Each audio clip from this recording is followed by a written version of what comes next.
Okay, so the Anaconda remake or reboot or parody.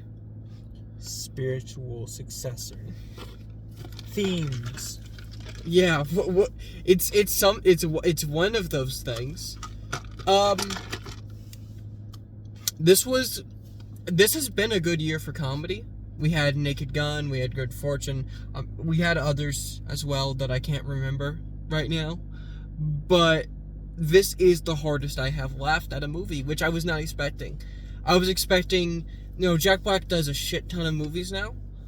So I was just kind of expecting just another Jack Black movie. There's so many right now, and just kind of another, it's another like forgettable Jack Black movie. But this wasn't that. It was funny.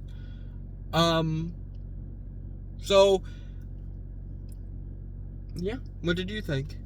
Well, it was pretty good. I thought there were some pretty funny parts in it. I don't know. I think it had some pacing issues at some places, but it's not a perfect movie, but it's like fun. Honestly, this movie, I think it clocks in around an hour and a half.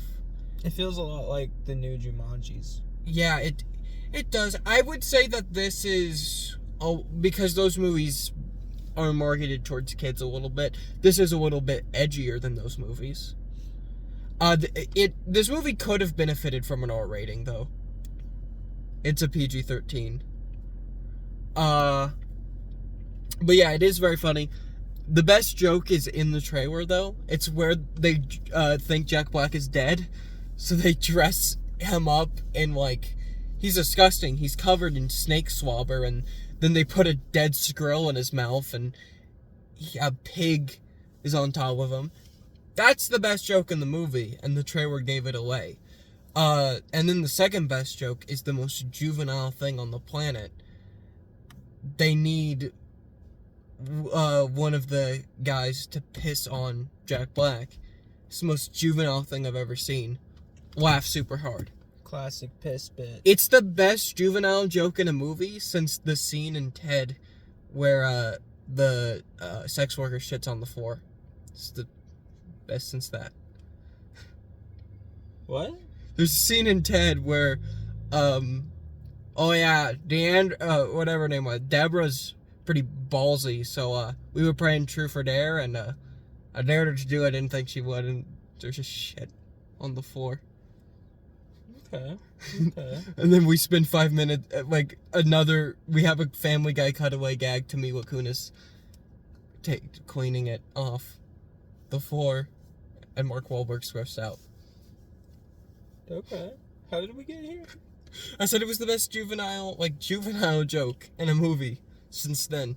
Like toilet humor joke. It was pretty funny. And I don't mean it's the best of all time, it just means it's the best since then. Like we haven't had a good one since Ted. It was, I don't know. I think you liked it a little bit more than I did. I'd say it's pretty good. It's got some pretty funny bits in it. What was your favorite joke? I can't think of one particular one. The characters I liked the best were the cameraman and the snake handler. I liked the cameraman too. I like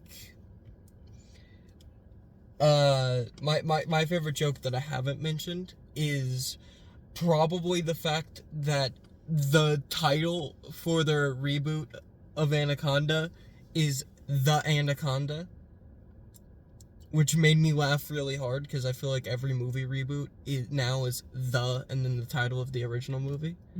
I either like that or like people calling Jack Black the White Jordan Peele. That was funny.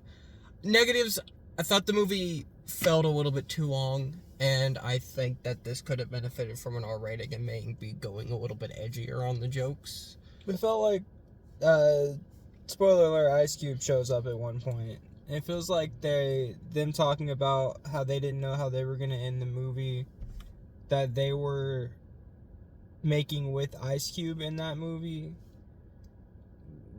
was like they didn't know how they were gonna end the movie they were making, because like the ending felt kind of abrupt. Like it felt like out of nowhere. They were like, all right guys, we're here, there's explosives. This guy knows how to do explosives because he's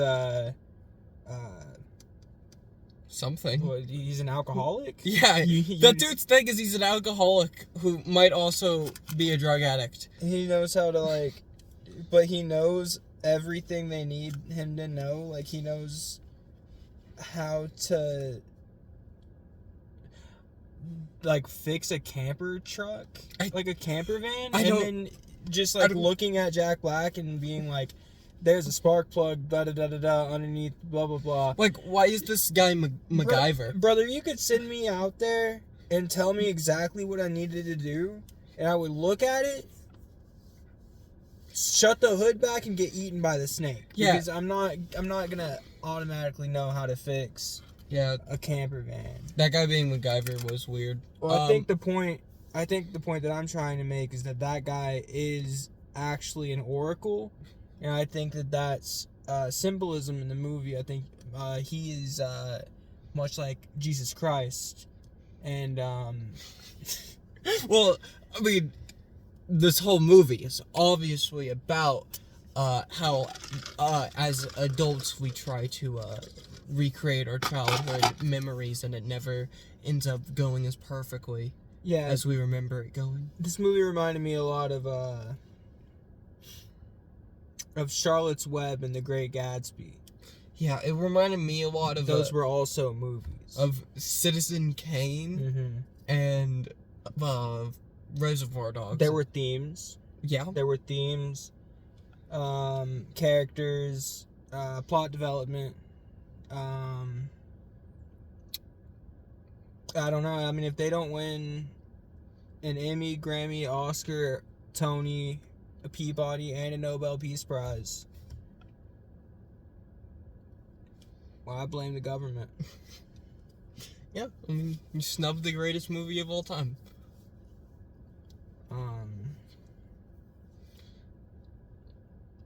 Yeah. So anyway, what grade would you give it? Probably like a B.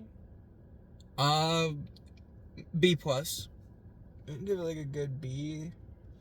I would give it a B plus. I thought it was funnier than I think you thought it did. Like, you thought it was.